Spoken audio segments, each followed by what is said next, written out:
Pekan ini kita akan belajar mengenai membela kebenaran, membahas mengenai orang-orang Waldensia dan bagaimana akhirnya umat-umat Tuhan yang terus dipelihara dari zaman ke zaman, para pembaru yang akhirnya bangkit untuk menjadi umat-umat Allah yang tetap berada di dalam zaman kegelapan. Kenapa sih kita kayaknya tidak bisa menemukan harta karun kitab suci ini seperti orang-orang Waldensia? Kenapa sih kita nggak men-treat Alkitab ini seperti orang-orang zaman dulu? Apakah kita kurang peka kepada kasih Kristus sehingga kita tidak berkobar-kobar gitu kayaknya menyatakan kasih itu juga kepada orang lain? Selamat datang di Diskusi Sekolah Sabat, diskusi pembelajaran Alkitab yang mendalam untuk menguatkan iman kepercayaan kita kepada Tuhan.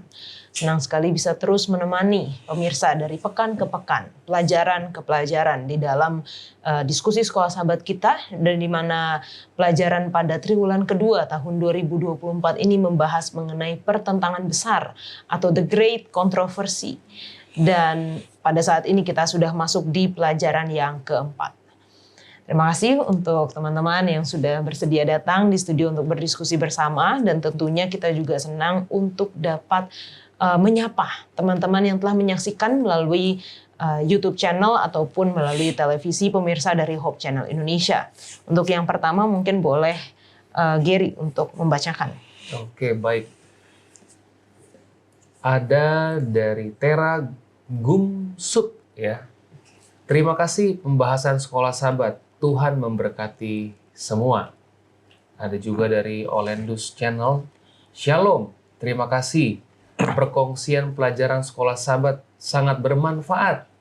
Tuhan memberkati, dari Gereja SDA Lahat Datu. Ada juga yang terakhir, Olga MW. Terima kasih untuk pembahasan SS yang mudah dimengerti dan dipahami. God bless you, dari GMAHK Jemaat Treman. Amin. Amin. Jadi silakan. Oke, selanjutnya ada Yober Lengkoan. Katanya, terima kasih bahasannya untuk menambah referensi dalam berdiskusi. Ada juga dari Artauli Situmeang. Amin. Puji Tuhan atas pembelajaran Sekolah Sabat kita yang sangat menguatkan. Semangat umat Tuhan dalam menunggu kedatangan Tuhan, menunggu dengan berkualitas. Amin. Yang terakhir dari Febe Tumeu. Terima kasih, sangat membantu saya dalam saya membawakan Sekolah Sabat di kelas saya. Puji Tuhan, dari Manado, Rerer Kombi. Amin. Wah, luar biasa. Silakan Pendeta Eski. Ya, ada 3 respon ya yang ingin kami bacakan, dan ingin menyapa juga Saudara Darman Randa Lembang. Penjelasan dan pemaparan yang sangat menarik. Tetaplah menjadi berkat. Salam dari kami Jemaat Wasior, Papua Barat. Kemudian dari GMAHK Jemaat Aramo, amin. Salam dari Nia Selatan. Dan terakhir Kasim Lokuman. Amin. Pembahasan Sekolah Sabat yang sangat membantu dan mendalami pengertian maksud Sekolah Sabat dari umat Tuhan di Keningau, Sabah. Amin, puji Tuhan. Wah, luar biasa ya. Ada banyak saudara-saudara kita, teman-teman kita dari berbagai tempat yang menyaksikan Sekolah Sabat kita, dan kita doakan agar kiranya ini dapat menjadi berkat. Saya beberapa pekan lalu sepertinya dari Batam juga, dan banyak juga teman-teman kita yang dari sana menyaksikan diskusi Sekolah Sabat dan juga program-program Hope Channel lainnya. Saya ingin menyapa dari Jemaat Ratai, Jemaat Batu Aji, Jemaat Permata Punggur, Jemaat Mount Sinai, dan Jemaat Tiban. Dan semua jemaat-jemaat yang turut menyaksikan diskusi Sekolah Sabat di Hope Channel Indonesia. Baik, kami juga menawarkan buku Sekolah Sabat seperti yang ada di tangan saya seperti ini untuk saudara-saudara, teman-teman yang rindu untuk mempelajari pelajaran Sekolah Sabat kita. Ini triwulan ini sangat menarik tentang The Great Controversy dengan pertentangan besar. Apa yang terjadi sepanjang sejarah bahkan sampai saat ini. Dan ini akan kami kirimkan beserta juga dengan buku Kemenangan Akhir, karena ini adalah suplemen dari pelajaran kita. Jadi bagi saudara-saudara yang rindu untuk memiliki buku ini, silahkan hubungi nomor call center Hope Channel Indonesia dan katakan saya ingin memiliki buku Sekolah Sabat dan juga buku Kemenangan Akhir. Kami akan mengirimkan secara cuma-cuma ke alamat Anda masing-masing. Pekan ini kita akan belajar mengenai membela kebenaran, di mana suplemen dari pelajaran ini terdapat di buku Kemenangan Akhir, bab yang ke-4 sampai 6, membahas mengenai orang-orang Waldensia dan bagaimana akhirnya umat-umat Tuhan yang terus dipelihara dari zaman ke zaman, para pembaru yang akhirnya bangkit untuk menjadi umat-umat Allah yang tetap berada di dalam zaman kegelapan.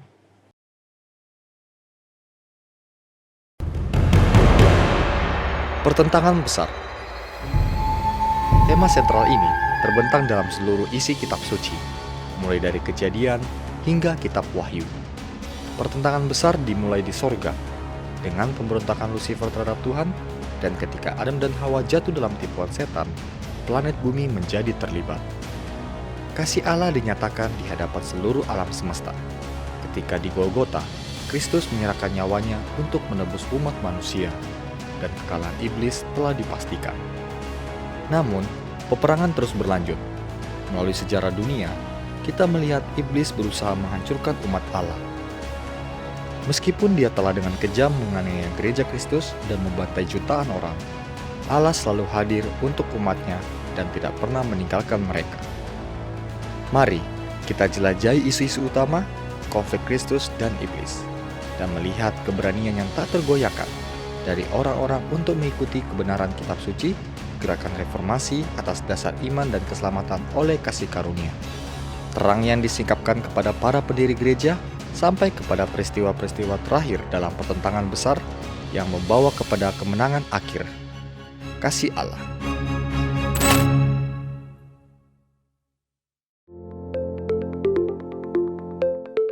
Pelajaran keempat dengan judul Membela Kebenaran. Ayat hafalannya terdapat di dalam Yohanes 3 ayat 14 dan 15. Dan sama seperti Musa meninggikan ular di padang gurun, demikian juga Anak Manusia harus ditinggikan, supaya setiap orang yang percaya kepadanya beroleh hidup yang kekal. Kita akan mulai diskusi kita dengan doa. Silakan Gary. Mari sama-sama kita tunduk kepala, kita berdoa. Tuhan Bapa kami di dalam kerajaan surga, pada kesempatan yang indah ini kami datang kembali kepadamu Tuhan. Kami bersyukur kami boleh belajar kembali tentang firman Tuhan. Tetapi kami sadar bahwa kami manusia yang terbatas, kami jauh daripada hikmat. Kami mau meminta hikmat dan tuntunan daripada Roh Kudus-Mu untuk menerangi kami. Sehingga kami boleh mengerti apa yang menjadi kehendak Tuhan di dalam firman-Mu yang akan kami pelajari dalam pelajaran Sekolah Sabat. Kiranya Engkau boleh bersama-sama dengan kami Bapa, di dalam nama Yesus kami berdoa. Amin. Amin. Terima kasih. Oke, ketika kita membaca judulnya ya tentang membela kebenaran. Kira-kira mau tanya dulu kepada teman-teman yang ada di sini, ada pengalaman nggak membela sesuatu atau membela seseorang dari Pendeta Heski? Ya, hampir lupa peristiwa detailnya ya, tapi mungkin yang bisa diingat itu tidak sendiri yang membela ya. Jadi teman-teman di sekolah, di SMA, ada teman kelas yang kalau zaman sekarang dipersekusi lah ya. Dipersekusi, dibully walaupun sebenarnya dia tidak melakukan hal itu. Bahkan ada guru yang sangat menunjukkan ketidaksukaan. Ya, kami ramai-ramai lah di kelas itu. Kalau sekarang kan ada ramai-ramai ada hashtag save bla bla bla gitu. Okay. Zaman itu juga sudah terjadi. Jadi detailnya apa saya lupa seperti apa waktu itu. Tapi ngebela temen berarti ya? Iya, ramai-ramai. Ramai-ramai ngebela temen. Oke. Kalau dari JD? Kalau aku mungkin keluarga. Karena waktu itu ya setiap keluarga, kebetulan keluarga kami memang ada yang berseteru satu dengan yang lain. Jadi terutama mama saya lah apa ya bahasanya, seperti dibuat bersalah lah seperti itu. Nah di situ saya ya pada saat orang-orang walaupun keluarga sendiri ya mereka membicarakan tentang mama saya, terutama yang jelek-jelek dan yang lain sebagainya, tapi saya merasa kalau mama saya itu benar, jadi saya bela. Oke. Kalau dari Gary? Iya, jadi membela ya. Aku pernah membela mantan pacar dulu ya. Sekarang sudah jadi istri saya. Oke. Luar biasa keberanian Gary. Untung yang ini. Iya, sudah jadi istri ya. Jadi ya ketika biasanya pada waktu saya berpasangan, maksudnya menjalin suatu hubungan, biasanya ada penyesuaian gitu ya, penyesuaian yang mungkin menurut keluarga saya atau menurut teman-teman saya mungkin kayaknya kamu gak cocok deh dengan dia gitu, karena mungkin ini begitu seperti itu pendeta ya. Nah tetapi ya namanya karena memang sudah memilih dan juga sudah merasa bahwa saya mengasihi dia, ya mau tidak mau yang mendorong saya itu adalah karena saya mengasihi dia, jadi saya membela dia gitu. Ya karena memang ya saya mengasihi dia begitu. Iya. Oke, memang dalam cinta itu harus ada effort berarti. Iya, betul. Oke. Nah, kalau kita bicara mengenai membela situasi yang tadi sudah diceritakan ya, terkadang kita kan bisa melihat, oh dari sisi seperti ini, oh kita nggak boleh lihat hanya dari satu sisi aja, kita harus lihat dari dua sisi, contohnya seperti itu. Karena sudut pandang orang berbeda, namun berbeda dengan kebenaran. Karena kebenaran itu artinya ini yang benar, ini yang tidak benar. Bukan hanya ini pandangan saya, menurut saya ini benar. Tapi ternyata ini bukan hal yang benar. Nah, pelajaran kita akan melihat kepada sejarah. Bagaimana orang-orang pada zaman itu membela apa yang benar. Di mana ada sisi yang lain itu mengangkat sebuah kesalahan yang sudah merajalela, yang sudah sangat ada di dalam kehidupan masyarakat, tetapi kebenaran muncul dan orang-orang umat-umat Tuhan yang Tuhan pelihara ini membela kebenaran ini. Dan kita bisa lihat di dalam Daniel 7 ayat 23 sampai 25. Ada loh ternyata nubuatan di dalam Alkitab yang akhirnya terjadi beratus-ratus tahun kemudian. Boleh kita baca sama-sama di dalam Daniel 7 ayat 23 sampai 25. Dikatakan seperti ini. Demikianlah katanya, binatang yang keempat itu ialah kerajaan yang keempat yang akan ada di bumi, yang akan berbeda dengan segala kerajaan dan akan menelan seluruh bumi, menginjak-injaknya dan meremukannya. Ke-10 tanduk itu ialah ke-10 raja yang muncul dari kerajaan itu. Sesudah mereka akan muncul seorang raja. Dia berbeda dengan raja-raja yang dahulu dan akan merendahkan 3 raja. Di sini ada kita akan lihat poin-poinnya. Ia akan mengucapkan perkataan yang menentang yang maha tinggi dan akan menganiaya orang-orang kudus milik yang maha tinggi. Ia berusaha untuk mengubah waktu dan hukum dan mereka akan diserahkan ke dalam tangannya selama 1 masa dan 2 masa dan setengah masa. Ini hal ini harusnya sudah familiar ya bagi kita ya. 1 masa, 2 masa dan setengah masa, 3,5 masa, atau di dalam tulisan yang lain disebutkan 1260 hari yang akhirnya 1260 tahun. Nah, mungkin dari Gary dulu bisa menjelaskan periode waktu nubuatan apa yang dirujuk dalam ayat ini. Oke, baik. Jadi ketika kita melihat nubuatan yang disampaikan oleh Nabi Daniel ini, sebenarnya ini satu gambaran juga yang dilihat di dalam buku Wahyu oleh Yohanes ya. Nah, tetapi memiliki karakter bahasa yang mungkin berbeda. Kalau di dalam itu dikatakan bahwa ada setengah masa, satu masa, 2 masa, lalu ada 42 bulan nanti kita ketemu kalau di dalam buku Wahyu. Tetapi ini sebenarnya membicarakan satu periode waktu yang sama. Gitu ya. Nah, jadi kalau kita lihat ini lagi membahas tentang binatang yang keempat ya. Nah, kalau kita lihat dari pelajaran Daniel ini sebelumnya ini menceritakan tentang kerajaan pertama sampai keempat. Ya. Yang kerajaan pertama yang kalau kita tahu bahwa dia itu adalah Babylon, ya. Lalu yang kedua dia itu adalah Medio Persia. Yang ketiga dia itu adalah Yunani. Lalu yang keempat yang kita bahas ini, ya, yang kita bahas ini. Jadi ini menandakan bahwa ada satu kuasa yang akan muncul. Tapi bukan hanya muncul begitu saja, tapi itulah luar biasanya Alkitab kita gitu ya. Bahwa sangat detail sekali kalau kita lihat dikatakan di dalam ayat yang ke-24, di situ dikatakan ada satu yang muncul dari 10 tanduk gitu ya.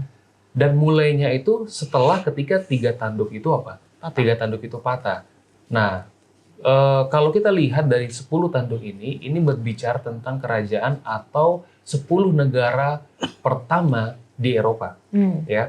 Nah, dulu ada 10, tapi sekarang sudah sempat patah 3, lalu 1 muncul kan. Nah, ini menjelaskan tentang bagaimana ada suatu penderitaan atau suatu penganiayaan yang akan muncul di tengah-tengah umat-umat Tuhan. Nah, jadi berapa lama? Yaitu 1260 tahun, gitu ya. Nah, nanti kita mungkin bisa lihat lebih lanjut ya, bagaimana kita bisa melihat kenapa itu jadi 1260 tahun, secara Alkitabnya gimana. Cuman yang saya bisa jawab adalah, ini menunjukkan nubuatan bahwa akan ada di dalam periode perjalanan umat Tuhan, akan ada suatu penganiayaan yang besar, yang disebabkan oleh tanduk yang kecil ini, yang akan dihadapi oleh umat-umat Tuhan. Sepanjang 1260 tahun. Dan kalau kita baca di dalam buku Kemenangan Akhir kita melihat catatan sejarah memang disebutkan bahwa kerajaan yang keempat adalah kerajaan Roma ya. Iya, betul. Kerajaan Roma, dan periode 1260 tahun itu disebut dengan masa kegelapan atau Dark Ages. Nah, ke Sister Jedi nih sekarang. Ada nggak sih sebenarnya dasar Alkitabiah yang menyatakan bahwa 1 hari itu sama dengan 1 tahun? Karena kan kalau yang kita baca di dalam Daniel dan juga di dalam Wahyu itu 1260 hari ya, bukan tahun gitu. Boleh? Oke, ada dong tentunya. Kita boleh buka di dalam buku Bilangan. Bilangan yang ke-14 ayat yang ke-34. Oke, ini salah satunya saya akan bacakan. Sesuai dengan jumlah hari yang kamu mengintai negeri itu, yakni 40 hari. 1 hari dihitung 1 tahun. Jadi 40 tahun lamanya kamu harus menanggung akibat kesalahanmu. Dan seterusnya. Lalu ada juga di dalam buku Yehezkiel. Kita buka di dalam buku Yehezkiel. Yehezkiel pasal yang keempat, ayatnya yang ke-6.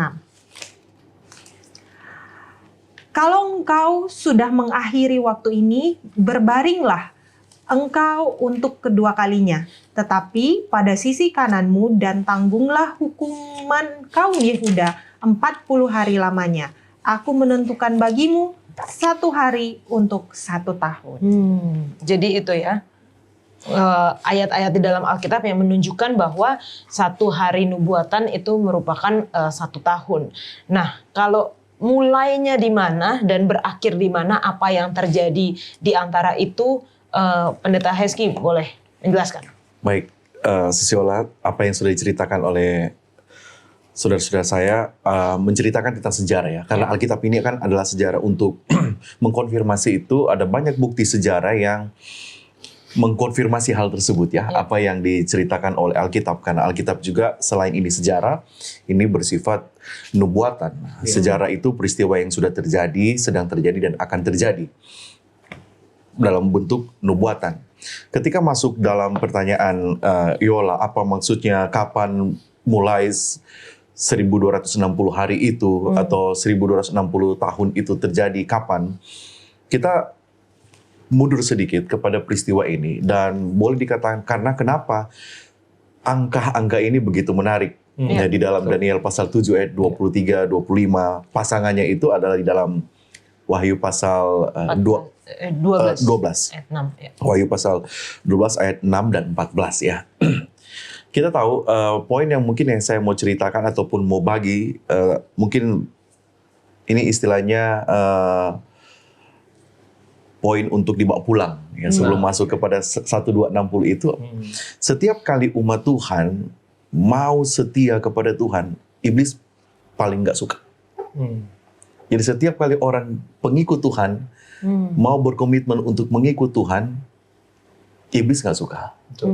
Nah, masa 1260 tahun ini yang diceritakan di dalam, tadi jadi sudah menyinggung Yeskiel dan cerita tentang Bilangan 14, satu hari itu adalah 1 tahun dalam nubuatan. Jadi dasarnya tadi, ada orang-orang setia, umat Tuhan, yang mau tetap ikut kebenaran, tetapi oleh karena ada satu kuasa waktu itu dalam sejarah yang tidak senang dengan itu. Kenapa tidak senang? Karena berbeda dengan pandangan, berbeda dengan pendirian, berbeda dengan ajaran mereka. Makanya mereka melakukan apa yang disebut dengan penganiayaan. Misalnya, ketika ada di dalam cerita pelajaran sekolah sahabat ini, ketika ada perintah ya, ketika ada perintah untuk suku-suku ataupun mereka yang ada di bawah kekuasaan pada saat itu kan, masa itu adalah Roma kekafiran. Roma kekafiran menjadi penguasa di daerah Mediterania, di daerah Eropa sana.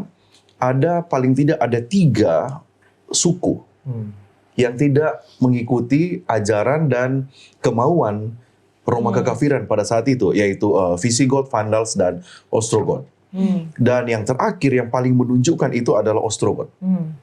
Mereka diusir dari wilayah Roma itu pada tahun 538. Sejarah bisa membuktikan hal itu. Inilah mulai di mana orang-orang, tadi saya katakan, orang-orang yang mau mengikut Tuhan tidak disenangi oleh setan. Dan setan punya agennya. Dalam hal ini Roma kekafiran mau menunjukkan supremasi mereka. Yang masih mempertahankan sesuai dengan pandangan masing-masing, tidak sesuai dengan Roma, kemauan Roma, mereka akan aniaya. Dan ini berlangsung, kalau hitung 1260 tahun, itu akan berakhir kapan? 538. Ada satu peristiwa, ada satu sejarah yang terjadi pada akhir dari 1260 tahun itu, yang dimulai 538. Jadi kalau ditambahkan, itu berakhir tahun 1798. Ya, 1798 setelah Yesus. Kita lihat ketika Jenderal Romawi, ya, Bertier, mengusir pemimpin gereja ya, yang ada di Roma pada waktu itu, dan menahan di Roma, di Prancis pada waktu itu. Dan inilah satu peristiwa yang boleh disebut masa kegelapan. Masa kegelapan di mana orang mau belajar Alkitab, mau belajar firman Tuhan dikekang. Alkitab itu tidak boleh dibaca oleh semua kalangan. Ya, Alkitab itu bahkan tidak tidak diterjemahkan kepada bahasa-bahasa setempat. Dan boleh, inilah masa 1260 tahun itu boleh disebut Dark Ages atau masa kegelapan, di mana kuasa dari tanduk itu yang diceritakan oleh Gary tadi sangat powerful dan dia menunjukkan supremasinya. Mungkin itu sedikit tambahan ya. Wah, luar biasa ya ketika kita baca sejarah itu memang apa yang terjadi itu tepat gitu dengan apa yang telah dinubuatkan. Dan mungkin kalau hanya 1 atau 2 orang bisa katakan, oh ini kebetulan aja gitu. Atau ini cocokologi aja. Tetapi kita melihat di dalam Alkitab begitu banyak nubuatan yang tepat tergenapi. Saya ingat ada khotbah dari pendeta Doug Batchelor ya beberapa saat yang lalu, itu datang ke Jakarta dan membagikan firman. Dia katakan kalau semua yang sudah tercatat ini semuanya sudah terjadi, tinggal 1 lagi. Masa kita nggak mau percaya bahwa yang 1 terakhir itu akan terjadi juga gitu.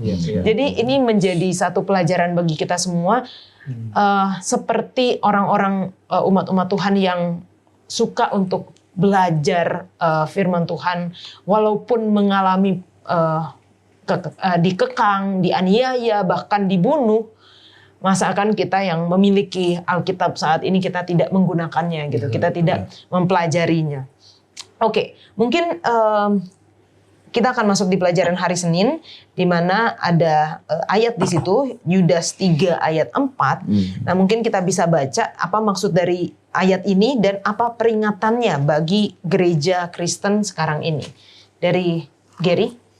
Ya, kalau kita lihat dari Yudas 3 dan 4 ini ya, di sini dikatakan ada suatu peringatan bahwa saudara-saudaraku yang kekasih, sementara aku bersungguh-sungguh berusaha menulis kepada kamu tentang keselamatan kita bersama, aku merasa terdorong untuk menulis ini kepada kamu. Apa itu? Dan menasihati kamu, supaya kamu tetap berjuang untuk mempertahankan iman yang telah disampaikan kepada orang-orang kudus. Kenapa? Ayat yang keempat. Sebab ternyata ada orang tertentu yang telah masuk menyelusup di tengah-tengah kamu, yaitu orang-orang yang telah lama ditentukan untuk dihukum. Dan selanjutnya ya, jadi kalau kita lihat bahwa apa yang kita dapat dari ayat ini, dunia orang-orang Kristen ini kalau kita dengar khotbah selalu, kalau kita dekat sama Tuhan mereka semua aman, tenang saja ya. Kalau nggak tenang berarti Tuhan nggak ada bersama-sama dengan kita. Nggak begitu juga kan? Karena apa? Karena susunan seperti tadi yang dikatakan Yola, nubuatan-nubuatan ini memang harus berada pada tempatnya. Karena Tuhan kita itu teratur dan dia tepat seperti apa yang sudah dirancang. Jadi bahwa teman-teman, bahwa dunia kita ini berada di dalam satu kondisi yang tidak baik-baik saja. Nah, apa yang mau disampaikan Yudas adalah dengan belajar firman Tuhan, kita setia, iman kita bertumbuh, itulah yang akan membuat kita bertahan pada waktu penganiayaan itu datang. Oke. Dan bahkan di dalam pelajaran kita dituliskan bahwa kitab Yudas ditulis beberapa waktu sebelum tahun 65 Masehi kepada orang-orang Kristen yang setia. Jadi walaupun tulisan ini dituliskan atau dikatakan bagi mereka yang mungkin mengalami penganiayaan pada saat di awal-awal kekristenan, ini juga berlaku kepada orang-orang Kristen, umat-umat Tuhan yang membela kebenaran di zaman Dark Ages, dan ini berlaku juga untuk bagi kita sekarang di mana kita diminta untuk tetap mempertahankan iman kita kepada Tuhan. Oke, kita akan lanjutkan diskusi kita, jangan kemana-mana.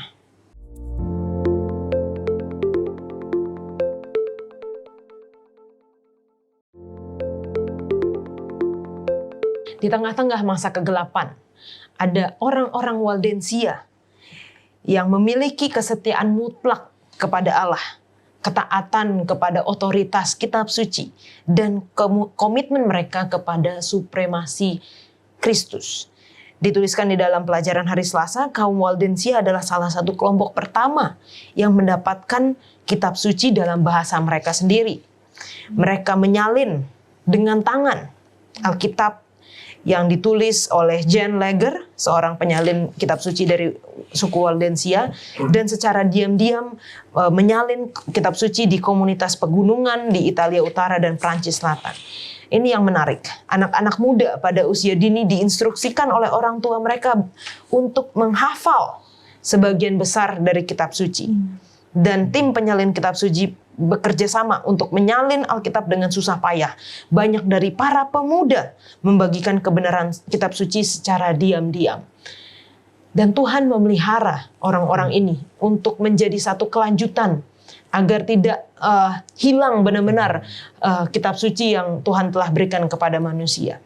Nah, mungkin pertanyaannya apa sih yang begitu menginspirasi mereka sehingga mereka tetap teguh walaupun ada penganiayaan, dikejar-kejar, bahkan sampai dihukum mati. Jadi,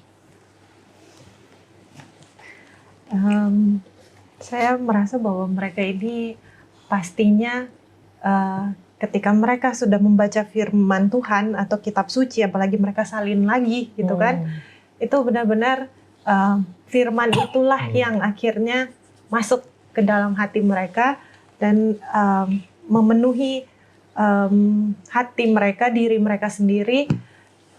Kalau saya boleh pakai kutipan orang zaman sekarang mungkin, love awakens love. Jadi karena kasih Tuhan yang mereka pelajari di dalam kitab suci, itulah yang membangkitkan mereka untuk bisa mengasihi orang lain dan akhirnya melakukan hal ini. amin. Dari Giri? Ya, setuju ya. Jadi memang tidak ada kayaknya orang yang sampai seperti itu ya. Kalau mereka tidak jatuh cinta dengan apa yang mereka temukan di dalam firman itu sendiri. Saya mau coba baca di dalam Lukas 24 ayat yang ke-27. Kenapa sampai Waldensia menemukan seperti ada harta karun, sampai mereka luar biasa, seperti itu gitu ya, apa yang mereka alami. Di dalam ayat yang ke-27, Lukas 24 ayat 27 dikatakan, lalu ia, siapa ia di sini adalah Yesus ya, lalu ia menjelaskan kepada mereka apa yang tertulis tentang dia dalam seluruh kitab suci, mulai dari kitab Musa dan segala kitab nabi-nabi. Jadi firman Tuhan atau Alkitab yang ditulis dari Kejadian sampai buku Wahyu ini adalah berbicara tentang satu nama, yaitu siapa? Yesus ya. Dan saya pikir ketika mereka sampai didorong dengan semangat luar biasa karena dia menemukan keindahan daripada Yesus itu sendiri. Dan kalau kita lihat cerita daripada Lukas 24 ini mungkin hampir sama seperti apa Waldensia ya, di mana murid-murid Yesus yang sementara berjalan kayak Emmaus, tadinya dia tidak semangat gitu kan pendeta ya, ketika diberikan pengertian dari Alkitab tentang dia ya, tapi ini ya jelas ya, tentang dia, tentang siapa? Tentang Yesus ya. Yang terjadi di situ adalah apa? Mereka di ayat yang ke-33 sampai 34 dikatakan bagaimana mereka itu berkobar-kobar. Di ayat yang ke-32 dikatakan, kata mereka seorang kepada yang lain, bukankah hati kita berkobar-kobar? Ya kan?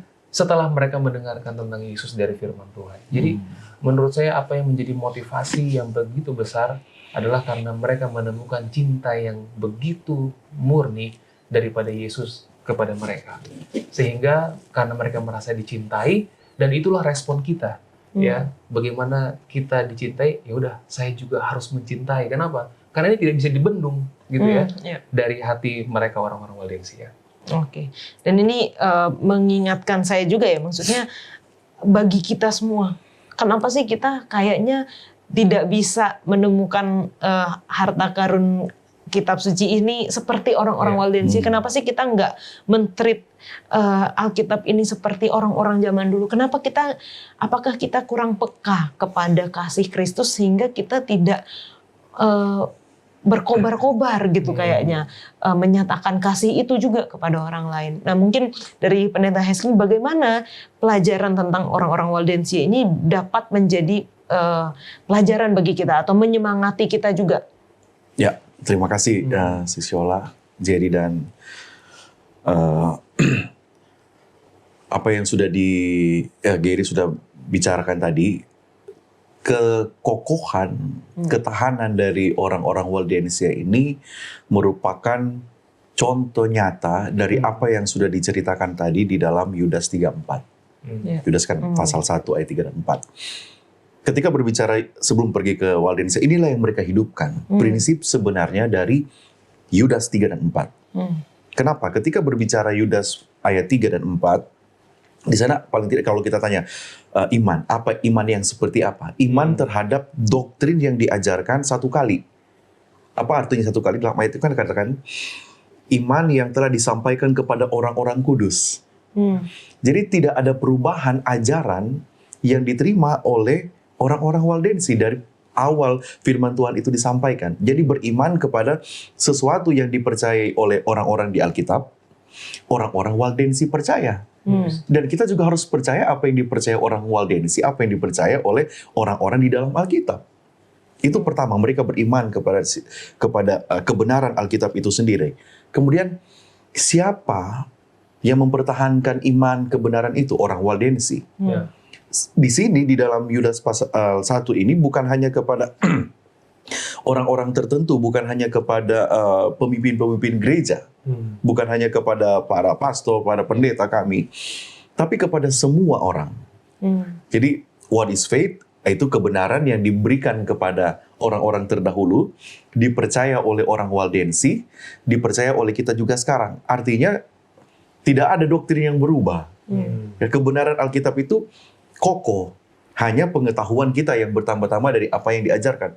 Kemudian yang ketiga, jadi what, who, mengapa. Mengapa mereka perlu untuk mempertahankan kebenaran itu di dalam Yudas 3:4 ini?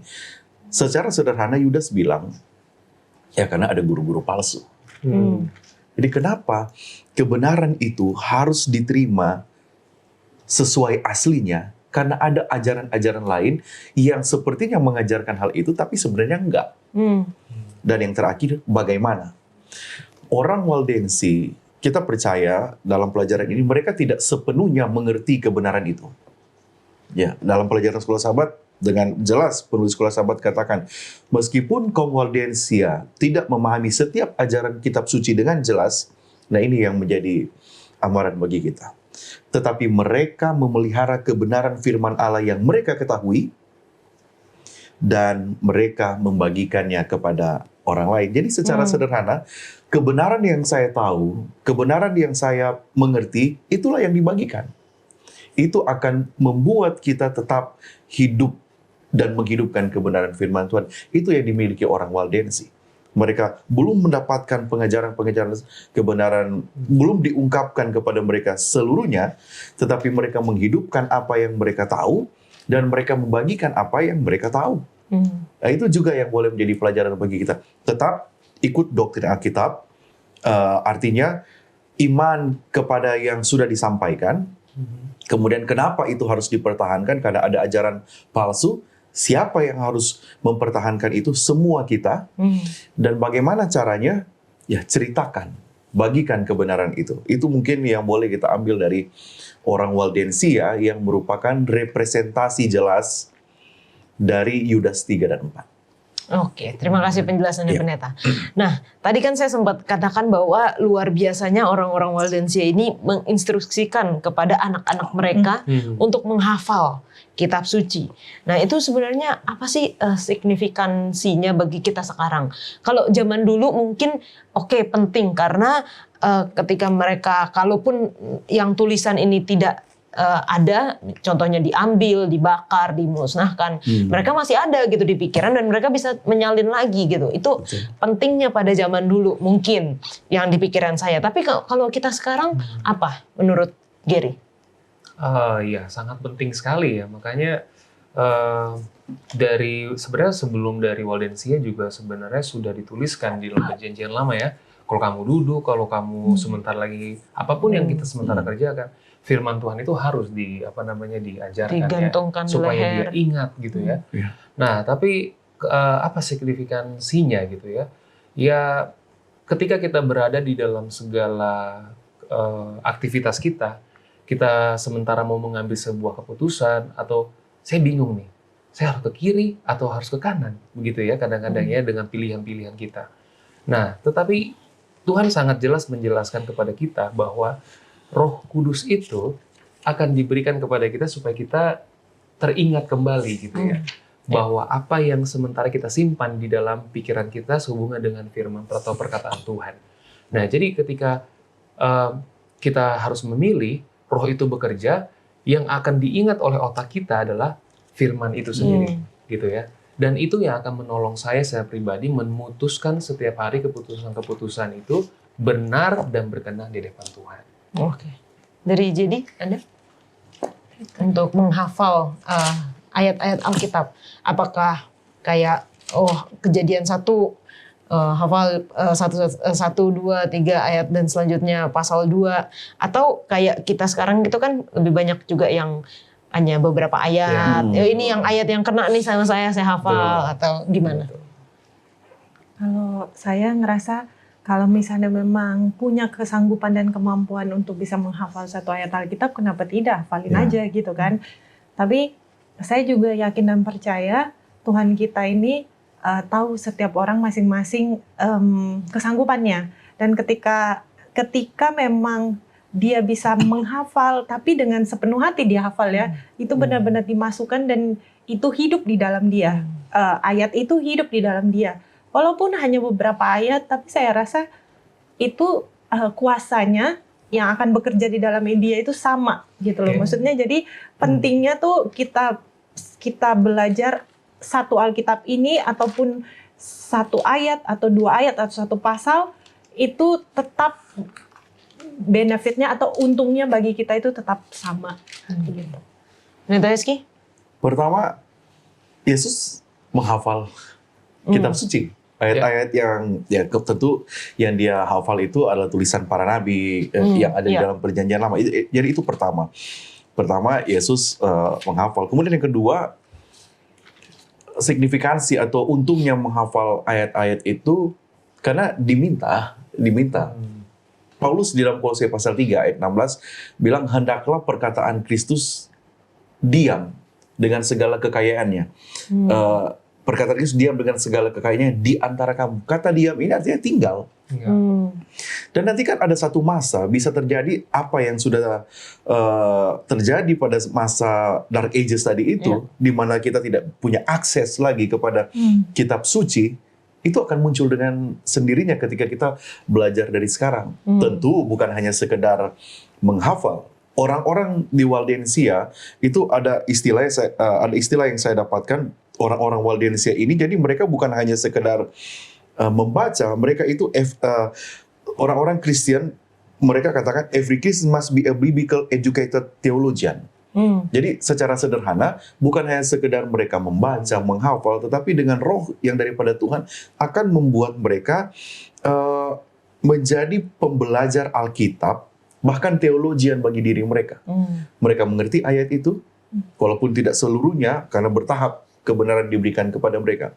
Jadi Yesus menghafal ayat, Yesus menghafal kitab suci. Bahkan ada catatan dia mengutip 24 kitab di dalam perjanjian lama yang tertulis di dalam hampir 180 kali di dalam perjanjian baru, di dalam 4 Injil plus Kisah Para Rasul 1 dan 2. 180 yang dia kutip.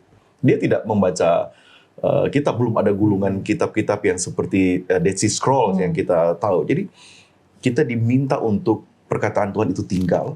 Dan contoh teladan adalah Yesus. Buktinya ketika dia ada di bukit atau di padang gurun, dengan keberanian dia katakan, it is written, it is written, it is written. Dan enak sekali kan kalau ketika berbicara berdasarkan Alkitab. Yang mungkin terakhir untuk pertanyaan Yola ini, beragama yang paling aman adalah beragama ada tertulis.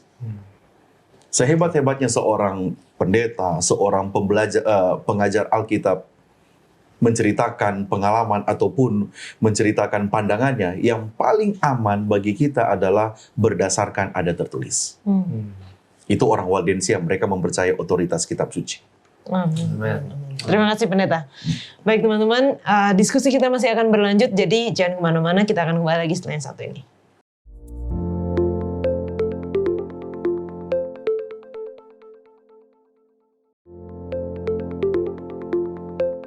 Selain orang-orang Waldensia, kita menemukan juga nama-nama di dalam buku Kemenangan Akhir bab 4-6, John Wycliffe, Huss, Jerome. Nah, ini sebenarnya mereka ini siapa? Apa yang mereka lakukan di dalam masa-masa Dark Ages ini, Gary? Oke. Jadi seperti yang tadi disampaikan, Wycliffe, Huss, Jerome, segala macam ya. Mereka ini bisa dibilang sebagai reformator lah, kurang lebih seperti itu ya. Dan kalau kita lihat mereka ini bergerak atau mungkin hidup sementara setelah ya 1798 ya, setelah Dark Ages itu sudah selesai ya. Nah, tapi nggak bisa dipungkiri bahwa ketika mereka lagi hidup, khususnya saya lagi bahas tentang Wycliffe ya, John Wycliffe ini. John Wycliffe ini saya sangat terkesan. Kenapa? Karena dialah yang dipakai Tuhan untuk mentranslate firman Tuhan ya ke dalam bahasa Inggris sehingga dapat mudah dan jelas untuk dibaca oleh semua kalangan ya. Nah, kalau kita lihat apa sebenarnya yang dikerjakan oleh Wycliffe. Wycliffe ini hidup di dalam zaman di mana begitu banyak orang-orang Kristen di zaman Dark Ages itu sudah sudah bisa dibilang terpaku sekali dengan bisa dibilang mungkin kalau bahasa cerita sejarahnya ini dulu mereka itu ada satu kelompok komunitas namanya biarawan ya. Nah, jadi semuanya berpaku hanya ke biarawan. Kalau mau minta ampun, mau minta pengampunan dosa, datang ke biaran dan harus bayar, begitu ya. Tapi Alkitab atau dasar prinsip kebenaran itu tidak dijadikan sebagai otoritas paling tinggi, gitu ya. Nah, ketika Wycliffe ini mempelajari firman Tuhan, ada satu poin yang disampaikan di dalam cerita Wycliffe ini adalah dia menemukan betapa indahnya rencana keselamatan Tuhan yang hanya ditemukan di dalam Yesus Kristus. Dan itu yang membuat dia menjadi menggebu-gebu untuk mempelajari firman Tuhan, sama seperti dia mempelajari pengetahuan yang dia ini adalah orang pintar anyway. Nah, dia orang pintar dan orang terpelajar. Dan bahkan kalau kita lihat, Wycliffe ini dia adalah sebagai duta kerajaan Inggris dipilih. Ya. Tetapi luar biasa, Tuhan pakai Wycliffe ini untuk boleh merubah pola pikir orang-orang Kristen pada waktu itu. Dan khususnya mereka ini kalau mau selamat harus jadi biarawan pada waktu itu, ya. Dan biarawan ini nggak ada kerjaan sama sekali. Mereka cuma hanya menerima uang dari sumbangan-sumbangan, dan uang itu dipakai dengan foya-foya pada waktu itu ya. Pada waktu itu pakai foya-foya. Dan akhirnya terkesan orang yang masuk ke biarawan ini adalah orang-orang yang malas. Begitu. Dan akhirnya ketika kebenaran ini disampaikan oleh Wycliffe, dan itu merubah paradigma semua orang-orang Kristen pada waktu itu. Sampai, tetapi balik lagi ya seperti Pak Pendeta sampaikan, ketika banyak orang yang mulai berubah untuk datang kepada kebenaran Tuhan, disitulah mulai ada apa? Penganiayaan. Ya. Dan Wycliffe pun juga tidak luput dari penganiayaan, dan dia pun dibawa untuk dihakimi dan sebagainya. Tetapi dari cerita Wycliffe yang aku sangat berkesan adalah dia ini dipakai oleh Tuhan sampai betul-betul orang bisa melihat bahwa ternyata ada Yesus sebagai jalan kebenaran yang dipilih oleh Tuhan. Dan semua orang dapat sampai kepada Bapa kalau semua mau datang kepada Yesus. Tidak perlu saya datang kepada orang yang paham Alkitab baru saya diampuni dosa saya. Semua orang, doa kita itu semuanya sama di mata Tuhan. Kalau kita mau sampaikan, itu akan didengar, dan kalau dibawanya atas nama Yesus itu. Oke, terima kasih. Nah, kalau John Wycliffe itu Inggris ya berarti ya. Betul. Nah, kalau Huss dan Jerome ini kita lihat kalau dalam buku Kemenangan Akhir di Bohemia, bagaimana bisa sampai di situ. Dicatat di sini banyak orang Waldensia yang diusir oleh penganiayaan dari rumah-rumah mereka di Prancis dan Italia, akhirnya datang ke Bohemia gitu. Jadi walaupun di berbagai tempat yang berbeda, tapi kita melihat ada satu reformator di sini, Bahkan pelajaran kita dan buku Kemenangan Akhir juga mencatat bahwa Wycliffe itu adalah seperti bintang fajar reformasi. Mungkin ada tambahan dari Jadi? Kalau saya belajar tentang mereka ini, membaca tentang mereka ini sungguh luar biasa. Mereka ini adalah bisa dibilang martir-martir ya. Mereka lah salah satunya yang dari pelajaran kita itu dibilang apa? Pembela kebenaran gitu. Tokohnya mungkin salah satu atau beberapa orang diantaranya adalah mereka gitu. Tapi yang saya mau sampaikan adalah orang-orang ini tidak takut dengan pedang, tidak takut dengan api. Pada saat mereka dibunuh dengan berbagai macam cara, pada saat itu mereka tidak takut. Dan ketika mereka membela kebenaran, yang saya dapatkan adalah mereka tidak takut dirinya mereka yang mati. Tapi orang sekeliling mereka bisa hidup. Banyak orang mungkin zaman sekarang ketika membela kebenaran, mereka mati, orang-orang sekelilingnya juga mati. Tapi kalau dari reformator ini atau pembela kebenaran ini di zaman itu, mereka yang mati, tetapi orang sekelilingnya bisa hidup. Gitu. Maksudnya hidup adalah mereka bisa, mereka tidak membawa orang lain juga untuk mati gitu. Mereka saja yang mati, tapi orang itu bisa hidup karena apa? Karena mereka sudah mendengarkan firman Tuhan.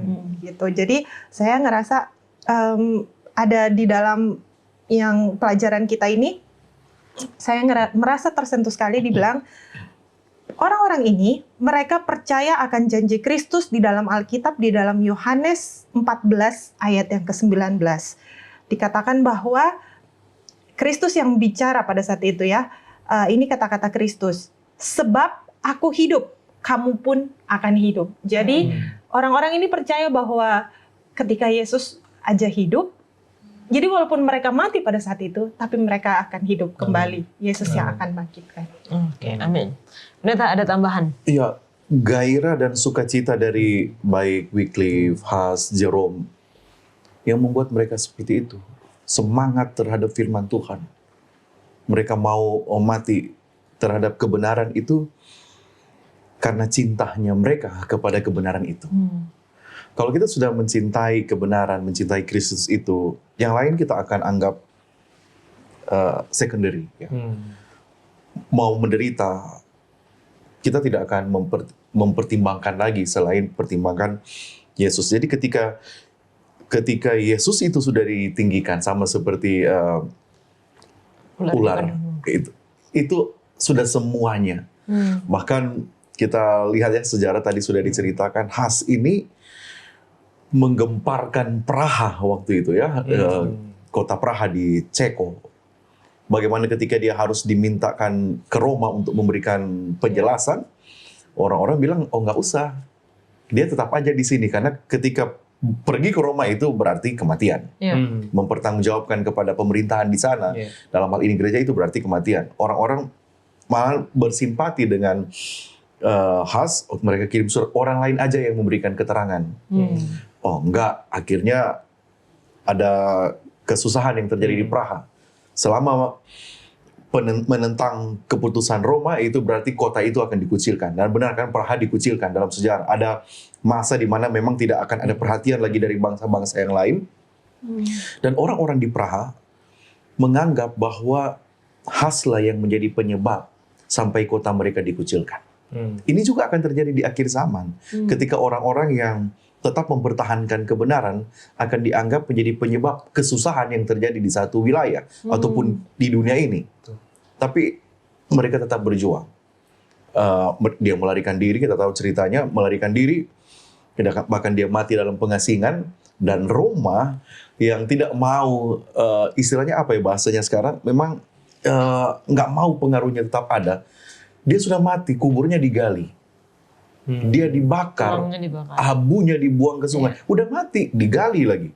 Jadi ini mau menunjukkan bahwa pengaruh orang yang sudah jatuh cinta dengan Kristus. Tadi di awal saya katakan, orang yang mau hidup benar-benar dengan Tuhan, tidak disukai iblis. Tidak disukai setan. Jadi sampai di liang lahat pun akan dikejar pengaruhnya. Dan sama seperti abu yang mengalir di atas sungai itu, demikianlah kebenaran firman Tuhan itu mengalir dan kita menjadi bukti kebenaran-kebenaran yang mereka pertahankan. Amin. Nah, ini kembali lagi mungkin menjadi pelajaran aplikasi ya bagi kita ya. Wycliffe, Huss, Jerome, di sini ada Tyndale, Latimer, dan para martir lainnya di abad pertengahan itu, orang-orang Waldensia juga, mereka itu walaupun mereka disiksa, mereka dikejar-kejar, tapi mereka dihiburkan oleh pengharapan. Pengharapan dari mana? Dari firman Tuhan. Jadi ketika mereka membaca kitab suci, mereka dianiaya karena hal itu, tapi mereka mendapatkan penghiburan, mendapatkan kekuatan dari situ. Nah, bagaimana, atau mungkin boleh deh ceritain pengalaman, ada nggak kita terhibur atau diberikan kekuatan melalui Alkitab, Gary? Oke. Ya, jadi Alkitab itu memang betul-betul adalah sebagai penghibur ya. Nggak ada yang lain yang bisa menghibur kita sama seperti firman yang menghibur kita. Mungkin saya tepatnya di 2019 itu adalah masa di mana saya merasa menjadi sendiri di dunia ini gitu. Kenapa? Meskipun saya masih ada istri saya. Kenapa? Karena di 2019 itu ayah saya meninggal dan memang saya adalah salah satu orang yang sangat dekat sekali dengan ayah saya gitu. Jadi ketika dia meninggal, seperti saya merasa kehilangan segala-galanya. Dan saya nggak mengerti kenapa Tuhan bilang, kamu boleh berduka cita gitu ya, tapi jangan sampai berlarut-larut katanya. Tapi pada waktu itu saya bilang saya nggak bisa. Bagaimana Tuhan saya nggak bisa berlarut-larut? Pendek cerita, ketika saya berdoa sama Tuhan, Tuhan, kalau begitu saya minta tolong Tuhan yang hiburkan saya bilang. Oh. Dan terpujilah nama Tuhan pada waktu itu yang Roh Kudus inspirasikan kepada saya adalah saya dituntun kepada satu ayat di dalam Mazmur 27 ayat yang ke-10. Di situ dikatakan, sekalipun ayahku dan ibuku meninggalkan aku, namun Tuhan menyambut aku. Ayat ini sederhana dan ini mengingatkan saya bahwa ketika dunia itu sekalipun runtuh, sekalipun ya mungkin ayah saya sebagai dunia saya mungkin pada waktu itu ya. Dan ketika itu sudah tidak ada lagi, Tuhan mau bilang sama saya, kamu nggak selesai, nggak habis kok. Kamu ada Tuhan katanya. Dan itulah yang membuat saya menjadi terhibur. Dan sebagaimana Tuhan telah menghibur saya melalui firman Tuhan, saya yakin dan percaya Tuhan pun juga akan menghibur teman-teman sekalian ya. Menggunakan firman-Nya. Apabila kita mempelajari firman Tuhan, menghafal, dan ayat itulah yang akan dipanggil dari otak kita atau di-recall oleh Roh Kudus untuk apa? Menghibur kita. Amin, amin, amin. Oke, kalau dari JD. Oke, kalau saya mungkin mewakili anak muda nih, saya pernah punya pengalaman putus cinta. Wah, sakit hati, patah hati kan. Walaupun pada saat itu memang sedang namanya putus cinta, putus dari pacar gitu kan. Lalu habis itu merasa pada saat itu kayaknya udah deh, malas deh ngapa-ngapain, malas makan, malas ngapa-ngapain gitu lah ya anak muda. Lalu habis itu Tuhan padahal sudah pakai orang-orang di sekeliling saya pada saat itu di tahun 2010 itu untuk menghibur saya. Jadi ada teman-teman dari kuliah suka mensupport saya, menghibur saya lewat telepon dan lain sebagainya. Ada keluarga-keluarga saya, tapi satu hal yang Tuhan izinkan saya alami adalah penghiburan sejati memang benar datangnya dari Tuhan saja. Pada saat itu Tuhan izinkan saya mengalami satu kebangunan rohani, mengikuti suatu acara kebangunan rohani juga, yang waktu itu di Kota Malang. Lalu habis itu saya banyak belajar.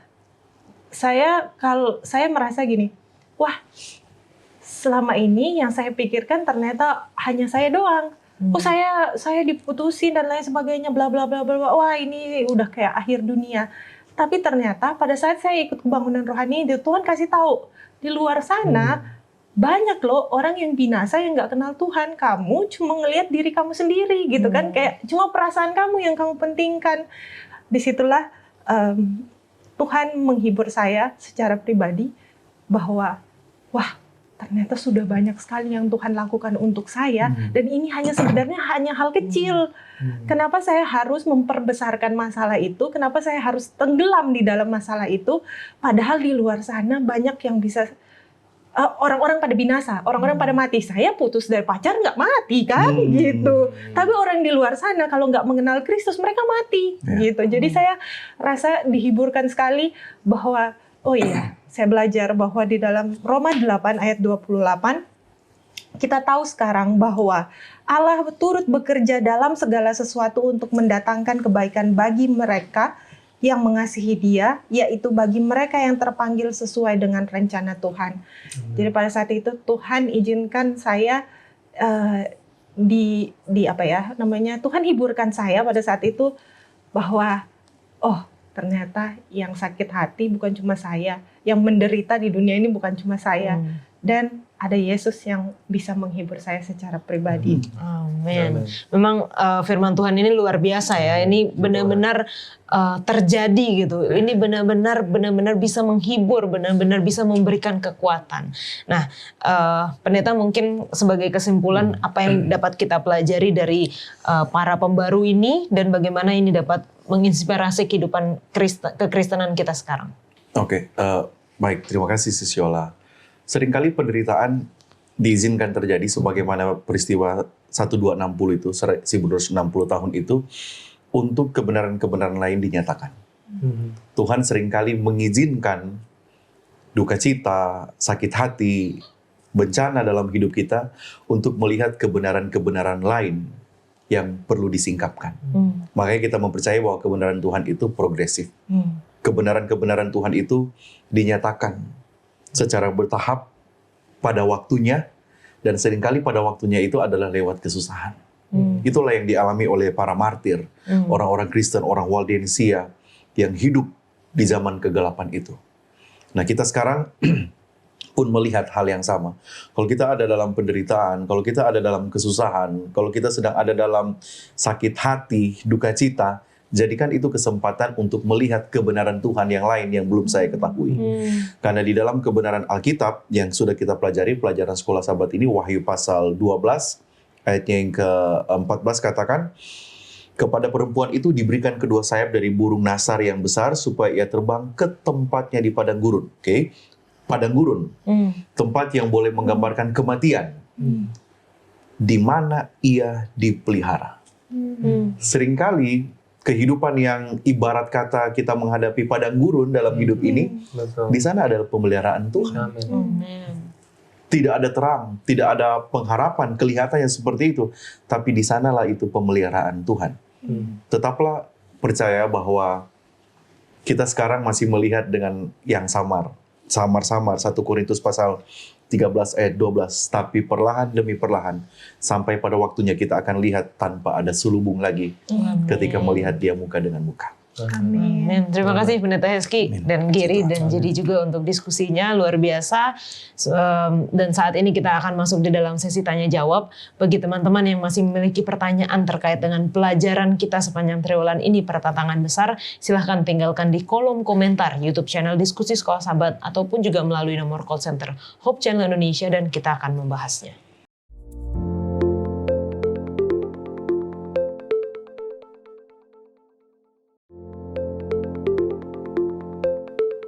Baik, saat ini kita masuk di dalam sesi tanya jawab bersama dengan Pendeta Alberto Tolesi. Terima kasih Pendeta. Terima kasih. Kita akan menjawab pertanyaan dari sahabat-sahabat yang telah menuliskan di kolom komentar YouTube channel Diskusi Sekolah Sabat. Dan banyak sekali ternyata Pendeta pertanyaan-pertanyaan terkait dengan pelajaran kita ya sepanjang triwulan ini, pertentangan besar.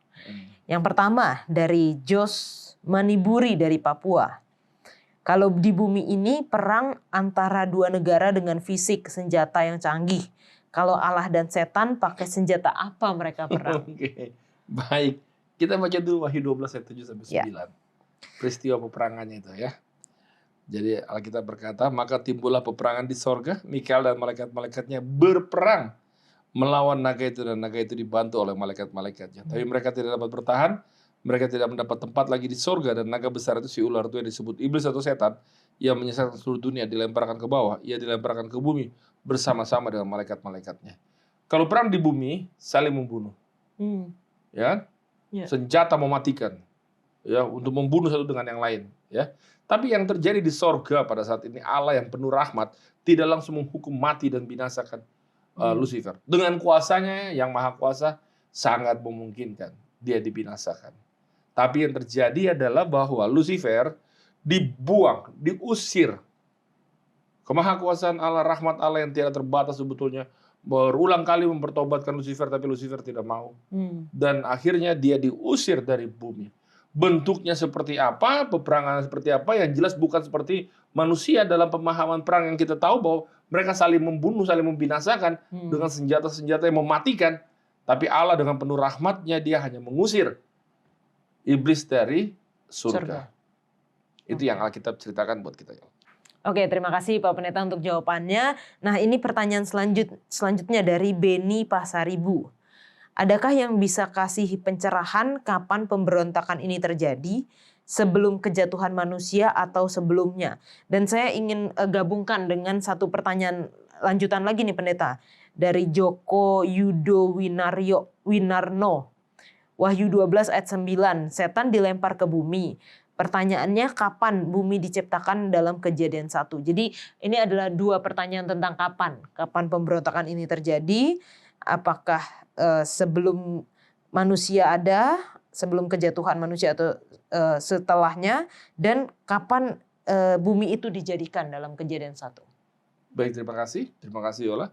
Jadi memang Alkitab tidak menulis, artinya menulis bahwa tahunnya atau kapannya, memang tidak. Tapi yang jelas bahwa ini jauh sebelum bumi diciptakan.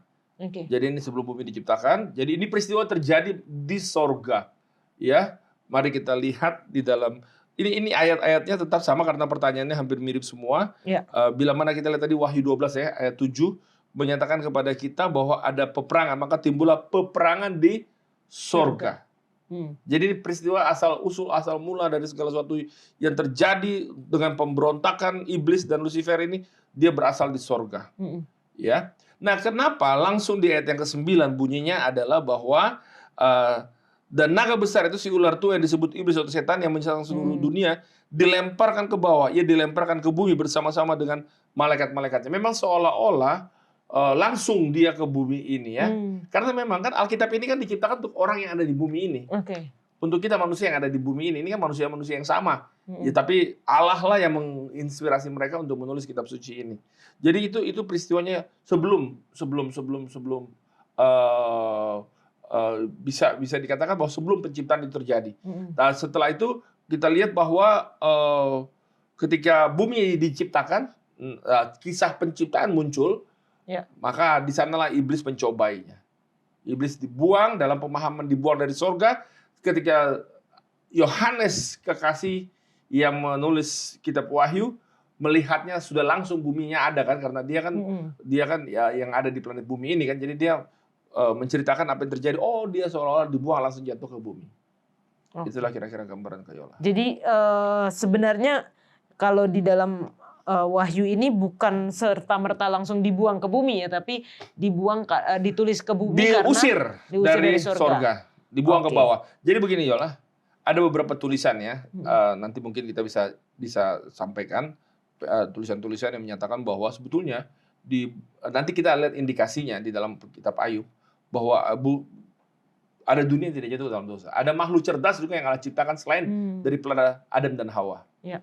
Sebelum Adam dan Hawa ada makhluk-makhluk cerdas lain yang Tuhan ciptakan. Nanti kita akan bahas lebih lanjut. Oke. Nah, pertanyaan selanjutnya nih Pendeta, dari Will Core. Apakah Adam dan Hawa sudah tahu bahwa Lucifer dibuang ke bumi karena pemberontakan dari surga, tidak menurut kepada Tuhan, maka diberi hukuman? Baik, terima kasih. Coba boleh buka Kayola, Kejadian 12 ayat 16 sampai 17. Kejadian 12. Kejadian 2 ayat 16 sampai 17. Kejadian 2 ayat 16 dan 17.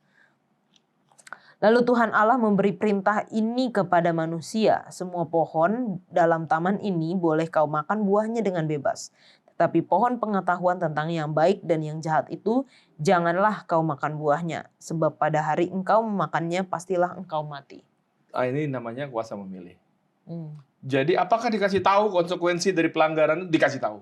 Ya. Allah penuh rahmat kasih tahu. Bahwa sebetulnya luar biasa ya. Bisa makan semuanya, cuma satu doang jangan.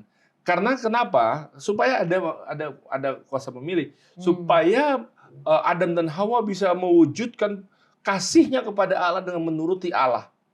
Makanya dikasih pilihan. Makanya ada buah pohon pengetahuan baik dan jahat di Taman Eden itu. Konsekuensinya Allah beritahukan dong. Bila kamu mau makan buah ini, maka kamu akan mati. Ya. Jadi konsekuensinya jelas.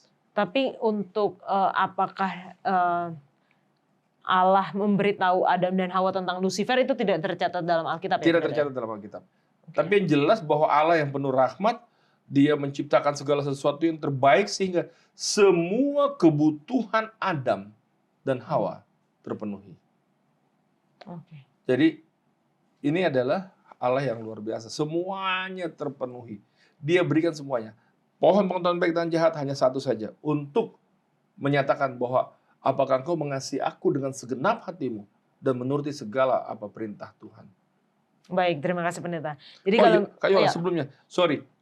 Tadi yang tadi pertanyaan yang pertama ya. Sorry, saya mau kembali lagi pertanyaan pertama. Rupanya saya lihat bahwa tidak ada lagi pertanyaan tentang fisik ya. Jelas itu ada fisik ya, Kayola. Kenapa fisik? Karena dia dibuang dari sorga.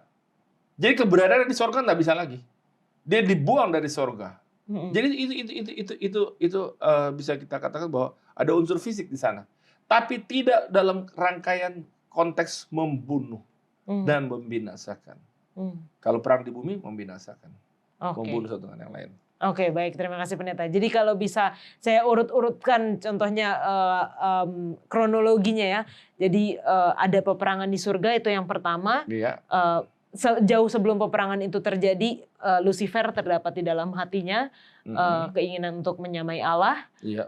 tidak suka dengan hukum dan ketetapan Tuhan. Baru terjadilah peperangan di surga dalam bentuk fisik, walaupun kita tidak bisa membayangkan seperti apa. Iya. Dan Lucifer bersama dengan malaikat-malaikatnya dibuang dari surga, lalu penciptaan dunia, Iya. dan Lucifer menggoda, akhirnya Adam dan Hawa jatuh di dalam dosa. Seperti itu ya pendeta Iya. ya. Oke, baik. Terima kasih pendeta untuk jawaban-jawabannya. Teman-teman, kalau misalnya masih ada pertanyaan lagi terkait dengan pelajaran kita, baik sepanjang triwulan ini tentang pertentangan besar, silahkan langsung saja tulis di kolom komentar YouTube channel Diskusi Sekolah Sabat atau melalui nomor call center Hope Channel Indonesia, dan kita akan menjawabnya.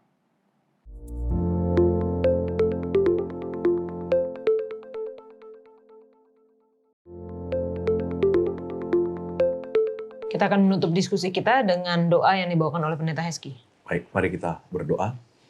Bapa kami di surga, terima kasih untuk kesaksian hidup yang boleh kami lihat dari para reformator ataupun orang-orang yang mempertahankan kebenaran meskipun dalam kesusahan. Itu boleh menjadi penyemangat, boleh memberikan kepada kami pengharapan bahwa ketika kami hidup di dalam kebenaran, mempertahankan kebenaran itu, meskipun ada aniaya, Tuhan akan memberikan kepada kami jalan keluar. Kalaupun ada kematian yang akan dihadapi, tetapi jaminan hidup kekal Tuhan sudah siapkan. Berkati umat-umat-Mu, berikan kepada kami kekuatan dan keyakinan untuk berjalan di dalam terang firman Tuhan yang adalah kebenaran. Terima kasih Tuhan, dalam nama Yesus. Amin. Amin. Terima kasih pendeta, terima kasih Jadi dan Gary. Sekali lagi, biarlah kita terus teguh di dalam iman kita. Karena walaupun perjalanan kita aman, damai perjalananku, ataupun ombak keras memalu, ada pemeliharaan Tuhan, ada pelajaran-pelajaran, ada terang yang Tuhan ingin singkapkan kepada kita. Kita akan belajar di episode selanjutnya. Tuhan Yesus memberkati.